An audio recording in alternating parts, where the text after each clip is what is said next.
Hello, it's Elmer again, Executive Director of Scale Up Milwaukee. Today we are talking to Deanna Tillisch. Deanna, why don't you formally introduce yourself? Sure. Well, hello to everyone. I am the President and CEO of the United Performing Arts Fund, and we are in the midst of our 2020 UPAF campaign. Let's just jump on in. How are you navigating the campaign, the most important fundraising activity of the year during this crisis? Well, we've learned to be very creative and innovative, which I think everyone is attempting to do at this point. But the wonderful thing about UPAF and its member groups is that our core competency is artistic innovation. And so this has presented opportunities for us to really look at how we run our organizations, how we manage the financial aspects of our organizations. And I think we've really pulled together. We have 14 member groups, and we are in constant contact with them. We're hearing about their concerns, about what they're doing right now digitally to reach audiences. And so we remain positive that we will get through this and that the groups will once again perform on stage. So performing arts is defined by people coming together. Give us a real example of an organization that's re-identified or redefined what that means in this digital age. Well, what I've been impressed with is how many of our groups have gravitated towards digital assets. They do a lot with owned media on a daily basis. However, this is a completely different delivery channel. And so, for example, First Stage, which is always in the classroom during this time of year, well, they can't be in the classroom. So they're providing handbooks for teachers to be able to deliver activities and games virtually to their students. The Florentine Opera is doing quarantine opera, which I thought was very creative. And they are providing online performances, even doing classes for kids, opera for kids. The Milwaukee Symphony Orchestra is delivering streaming productions. They're like different journeys that you can have once a week. We have the Milwaukee Rep that is from our home to your home, and they're having artists sing virtually for audiences. So it's really a period of tremendous innovation, creativity, and it's to reinforce how important the arts are to all of us, particularly at this time, because they do connect us. I could not agree with you more. So in your own fundraising, what's the thing that you're most proud of? Or what's the pivot or innovation that you've contributed to the organization that you're most excited about? Well, I think, I am really proud of, frankly, what the UPAF team has been doing. We have been put into a situation, we're in the midst of our campaign, and yet we're not in the office. And so we've had to look at how we can operate remotely. I think we're going to learn economies of scale and marginal utility from all of this. I think we'll end up being much more efficient and effective as a result of it. But at the same time, we need to make sure that we continue to raise funds. This is the time of our campaign. We are extending the length of our campaign until the end of August. However, our co-chairs, our staff, our volunteers, we are all out there fundraising right now. And what has been most impressive is the generosity of people. Believe it or not, we are running ahead of last year at this time. People are stepping up because they recognize that these groups need UPAF now more than ever. And the generosity of people, I see it every day. And at this time, I am particularly amazed and humbled with what I'm seeing. That's fantastic news. And we're all really desperate for a good word. So thank you for sharing that. What's the campaign amount? How much are you trying to raise? Well, it's kind of a secret, but I'll tell you. We hope to reach the $12 million mark again. We stopped publicly announcing a campaign goal just because it became irrelevant. But we traditionally raise around 12 million, and we want to retain that. We don't want to lower the benchmark because then we'll lower our standards. But this requires the support of the business community at this time. Workplace giving campaigns, that's 3/4 of our donors come through the workplace. We need our companies to continue to do those workplace giving campaigns, and we're giving options right now. They can do a virtual campaign whether employees are at home, or they can wait until they come back into the office, and then we will bring live entertainment to them to really expose the assets through the performing arts. We have extended the campaign because then that will allow companies to be able to do their campaigns in June and July, which typically the campaign would be closed out with Workplace Giving the middle of June. So that extension is, I think, going to help us to be able to achieve that goal. I could not agree with you more. So looking at the implications of the pandemic on the actual organizations, how do you think this will affect them financially? What do you see the long-term prognosis of this being? It's a scary time. They have had canceled productions, canceled arts education programming, and canceled fundraising events. And that's scary. You know, what the revenue that's coming in right now is UPAF revenue. Beyond that, I mean, we're that safety net for them because they get that monthly allocation. So what we did when this all started to emerge, we, because we steward their dollars, I mean, that's, the donor dollars have to be stewarded in a way that we know that the donor feels comfortable with giving to UPAF. And so we did a financial analysis of each of the groups to look at their defensive intervals, including what is their line of credit, what is their cash on hand, what do they have in terms of the reserves, and to do that assessment and then have conversations with them. What are you doing? What are the opportunities here for you? And then working with some of their board members as well. And what we know is that they are having to do some layoffs now. They are having to reduce their expenses because people they're not doing any productions. That's a scary time for a lot of people. We want to retain the artistic talent in this community, but yet the artistic talent is what gets cut during times like this because we're not delivering the product. So it's a time of unease. I think that they seem to be positive because they know that there is an end. They just don't know when that end is going to happen. Some of the groups have postponed productions, some have had to cancel them. And so we're hopeful that this summer they're going to be able to do some of their productions that they would normally do in the spring. But I think right now that they're concerned about next season, and that's the dollars that we're raising right now is what will start off in September. And I have reassured them that we are doing all that we can so they don't feel the pain next season. It's going to be hard enough for them to be able to get that the stability from what's happening now, but to carry that forward into the next season would truly be detrimental. So we believe, and obviously you would agree, that our strong performing arts, our strong cultural center is a defining aspect of Milwaukee.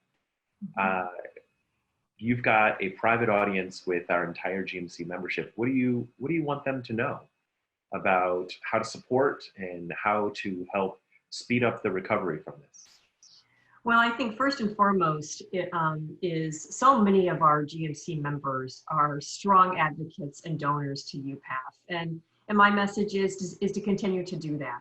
UPAF is needed now more than ever for these groups.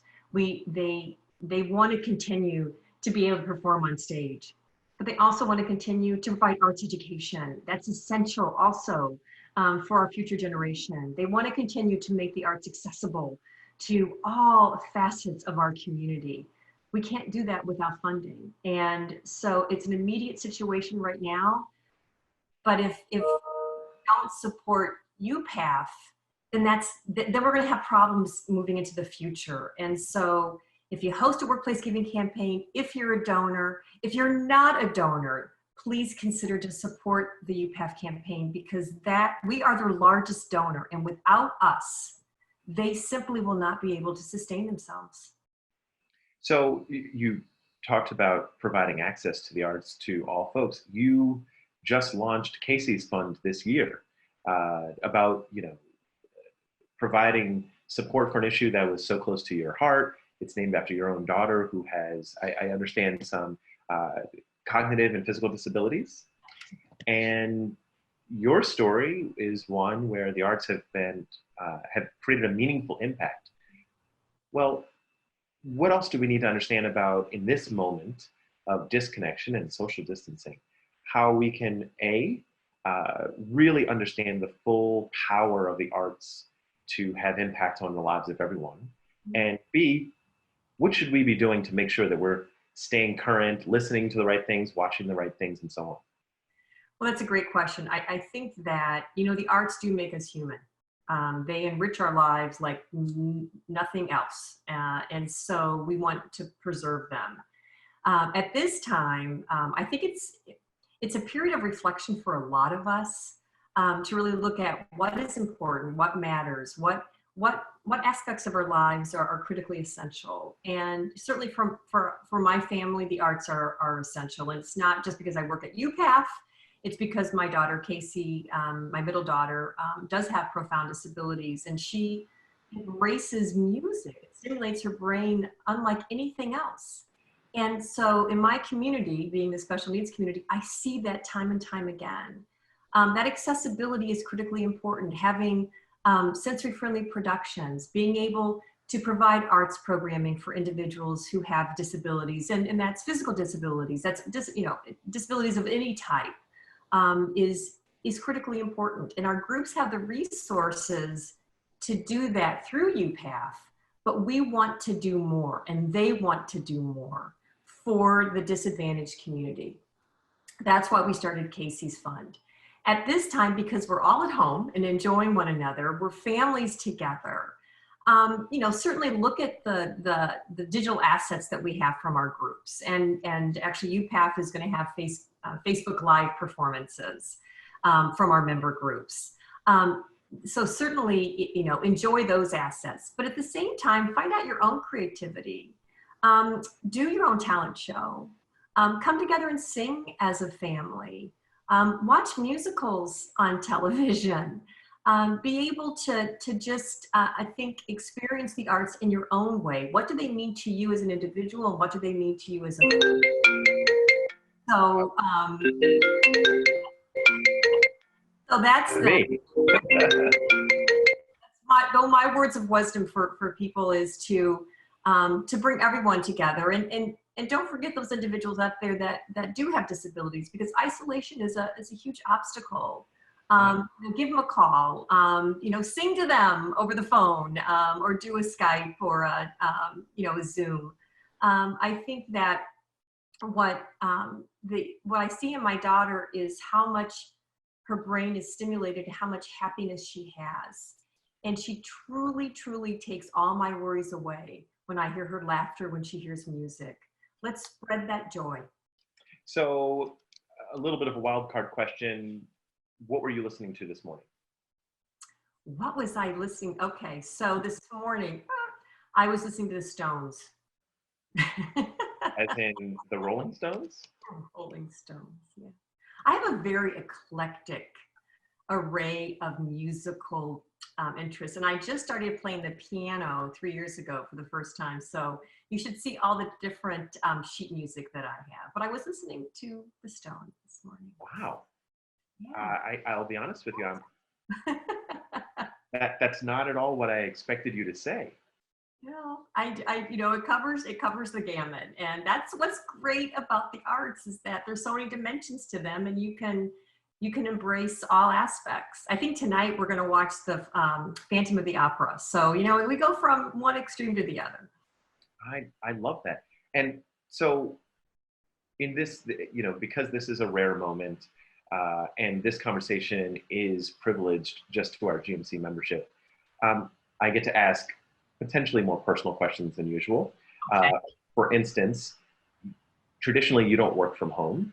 What have been the devices that you've used, not technical devices, but what have you used to make working from home productive? What have you been sharing with your team to convert what is normally a face-to-face operation into something that works remotely?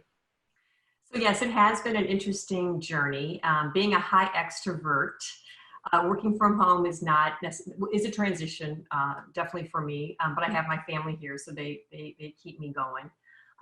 We use the Microsoft Teams, so and Zoom. So all of our meetings pretty much are face to face. Our team members have had virtual happy hours. So at the end of the day, they connect and have a glass of wine together. So we need to make sure that we still have fun, which I think we are, and trying to enjoy one another. So I've been using my own computer. I use my phone for certain things. For certain conference calls, we have a conference line. I use my iPad for other things. So it's just a function of making sure that we keep the communications clear. We're meeting with our member groups using Zoom to keep them in the loop. We've been using email and phone, but now we're going to start using Zoom to keep them informed. What I find is it's trying to make sure that I'm still active. And so I get up in the morning and I'm doing all different types of exercising. Mm-hmm. I've been wearing leg weights around, so I keep active that way. So I'm being very creative on the activity side. But the hard thing is that you get up in the morning and you could literally work about 13 hours because you don't have to drive to work. So it's really learning how to pace yourself. And that's probably the biggest challenge right now.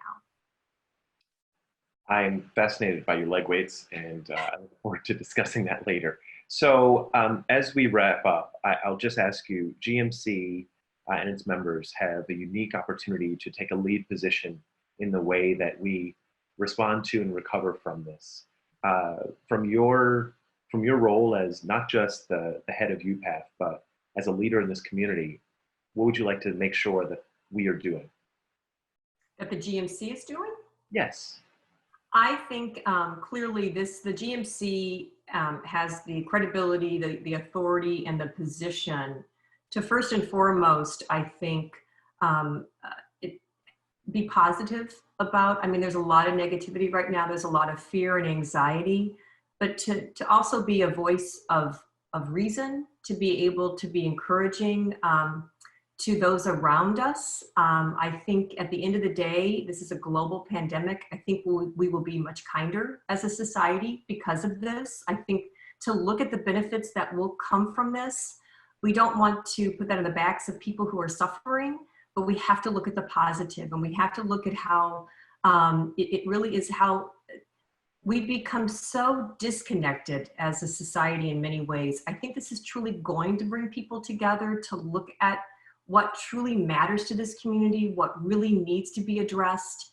It goes back to marginal utility and kind of let that other stuff fall by the wayside for now. What are those prioritizations? I think that's critically important, and true leadership is to build a vision. It is to instill, I think, passion, positivity, and I think it's all incumbent upon us right now to do that.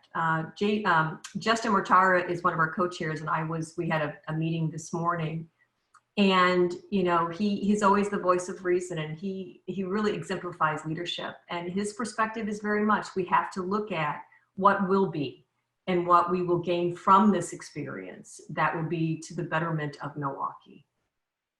I'm looking forward to talking to Justin soon about that. And until then, Deanna, thank you so much for making some time for us today. I look forward to being able to reconnect to you face to face, and collectively, we will make sure that we continue supporting UPAF and all of the diverse artists and organizations that you all make possible. Well, thank you, because the artists need it right now, and we want to keep them here in Milwaukee. But thanks for the opportunity. So, I'll ask one more thing. When we share this, I assume that you can share with us a few links to various organizations and their live broadcasts and their digital broadcast. Absolutely. Probably the easiest thing to do is to go on upaf.org, because then we have the links to all of the different digital assets out there. So we've been promoting them. We've been pushing them out.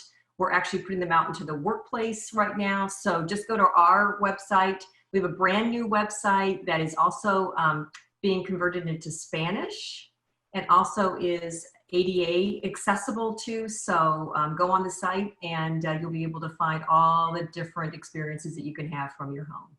That is wonderful. Again, thank you so much, Deanna, and we'll see you soon. All right, thank you.